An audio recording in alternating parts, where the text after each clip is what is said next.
Pemirsa, bulan suci Ramadan menjadi momentum bagi Partai Perindo untuk berbagi bersama untuk mereka yang membutuhkan. Partai Perindo menggelar buka puasa bersama sekaligus santunan kepada anak yatim piatu di kantor DPW Partai Perindo Jalan Cipaganti, Bandung, Jawa Barat.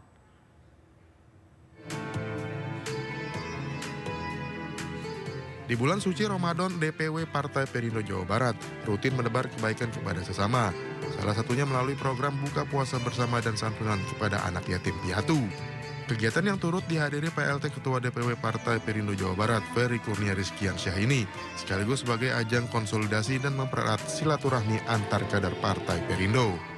Kita juga melakukan konsolidasi dan koordinasi dengan teman-teman DPW dan juga teman-teman DPD yang ada di sekitar Bandung Raya seperti itu.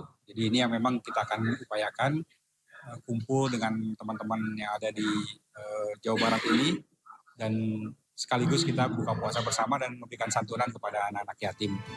Berbagai kegiatan positif dari Partai Perindo ini diharapkan dapat bermanfaat bagi rakyat kecil dan Partai Perindo semakin mendapat tempat di hati masyarakat Indonesia. Dari Bandung, Jawa Barat, Billy Maulana Finkran, iNews melaporkan. Usai dinyatakan pilot, PT Sritex akan beroperasi kembali dengan investor baru. 5.000 pekerja ex-PT Sritex disebut sudah mendapatkan kontrak baru untuk kembali bekerja. Niat pemerintah untuk mempekerjakan kembali ex-karyawan PT Sri Rejeki Isman Tbk tidak lama lagi akan terwujud. Diinformasikan 5.000 ex-karyawan PT Sritex sudah menaikkan kontrak kerja setelah PT Sritex mendapatkan satu investor baru. Hal ini juga dibenarkan oleh Yasierli, Menteri Ketenagakerjaan saat mendatangi PT Sritex di Sukoharjo, Jawa Tengah. Dalam kunjungan kerja itu, Yasierli memastikan pemenuhan hak-hak pekerja yang terdampak akibat pilotnya Sritex Group. Melanjutkan bisnis PT Sritex Group dan juga tidak terlepas dari peran tim kurator yang telah membuka kesempatan bagi investor yang berminat untuk mengaktifkan kembali operasional perusahaan, sehingga dengan sendirinya terbuka juga peluang kesempatan bagi ex pekerja Sritex Group untuk bekerja. Sementara itu, Kepala Dinas Perindustrian dan Tenaga Kerja Kabupaten Sukoharjo, Sumarno menyampaikan akan ada ribuan ex pekerja PT Sritex yang berpotensi kembali dipekerjakan. Kemarin laporan dari calon investor ini 5.000 untuk tahap pertama, kemudian nanti akan selanjutnya dilakukan penuntutan selanjutnya. Meski sudah diketahui kesepakatan bekerja, namun belum diketahui kapan ex-karyawan PT Sritex akan mulai bekerja kembali. Dari Sukoharjo, Zanuar, iNews melaporkan. Kue kering di Kota Cimahi, Jawa Barat kebanjiran pesanan untuk hadiah lebaran. Kue dibuat spesial dengan tema cemilan sehat berbahan gandum yang dipadu kacang walnut. Dan berikut liputannya.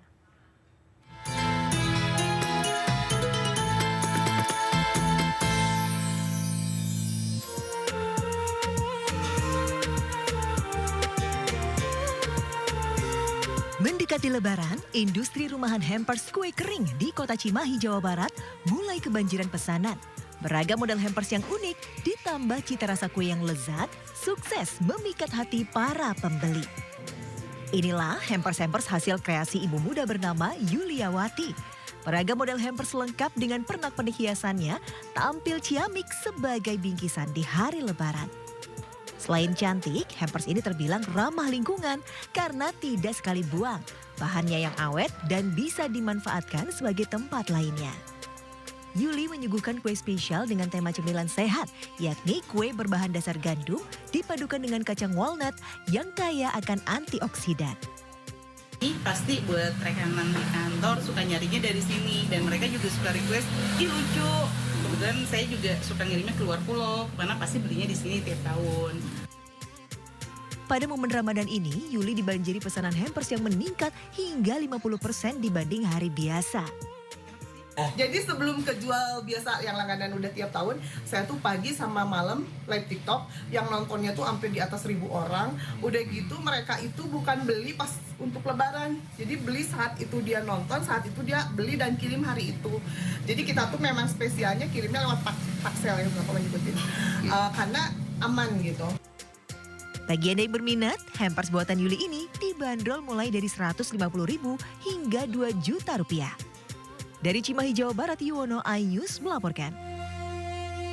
Meski Hari Raya Idul Fitri 1446 Hijriah masih 2 pekan lagi, namun sejumlah warga mulai berburu perhiasan emas di salah satu toko emas di Pasar Kota Serang, Banten. Warga mengaku membeli emas perhiasan selain untuk investasi, juga untuk dipakai di hari Lebaran. Jelang Lebaran, fenomena toko emas dibanjiri pembeli selalu terjadi. Salah satunya juga terjadi di toko emas yang berada di Pasar Rau, Kota Serang, Banten. Ya, karena tradisi menjaga gengsi saat Idul Fitri belum berubah di sebagian masyarakat. Dan emas menjadi salah satu perhiasan yang seolah wajib dikenakan saat Lebaran. Selain menunjang penampilan, logam mulia juga memperlihatkan tingkat kesuksesan pemakainya. Saat dikonfirmasi, sejumlah pembeli mengaku sengaja membeli emas untuk digunakan saat Lebaran nanti sekaligus sebagai investasi. Beli baru. Beli apa itu? Beli kalung, gelang, tadi ada cincin sama ada anting di sini. Buat simpenan investasi. Dipakai tapi nggak semua mungkin. Kalau harga emas itu nggak stabil ya, jadi dia akan naik terus. Jadi buat investasi cocok sih. Beli emas sedikit ini. Jual apa beli? Jual separuh langsung beli lagi. Buat persiapan apa itu? Buat istri, buat persiapan Lebaran. Belajar dari Ramadan tahun sebelumnya, pemilik toko perhiasan akan memajang perhiasan lebih banyak di etalase sehingga pembeli bisa dengan leluasa memilih. Selain itu, biasanya pihak toko akan memberikan souvenir guna menarik pelanggan dan meningkatkan penjualan. Dari Serang, Banten, Maisa Apriandi, iNews melaporkan. Bisa Lebaran tinggal 2 pekan lagi, warga pun berburu baju Lebaran. Lalu seperti apa baju Lebaran yang paling banyak diminati? Berikut liputan Hadisti Arifat dari Pasar Tanah Abang, Jakarta. Nah, saya saat ini berada di salah satu Blok A ya, tepatnya di lantai LG. Melihat sudah ramai sekali, sudah padat sekali ini pedagang yang menjajakan baju Lebaran. Kemudian juga pembeli yang sudah mulai berburu, melakukan tawar-menawar untuk memenuhi kebutuhan Lebaran mereka. 2 minggu menjelang Lebaran, masyarakat mulai berbelanja memenuhi kebutuhan untuk Idul Fitri nanti. Pasar Tanah Abang menjadi salah satu tujuan utama dengan berbagai jenis pilihan baju muslim.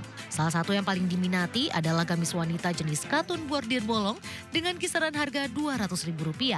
Sementara untuk pria adalah baju koko jenis kurta dengan kisaran harga Rp180.000. Kalau untuk tahun ini dia ada di katun bordir bolong. Kalau yang untuk banyak peminatnya ya. Kalau untuk katun bordir bolong sama ceruti plisket itu kita main di harga Rp230. Untuk grosiran kita main di harga Rp200. Selain untuk diri sendiri, pembeli juga bisa berbelanja secara grosir untuk dijual kembali.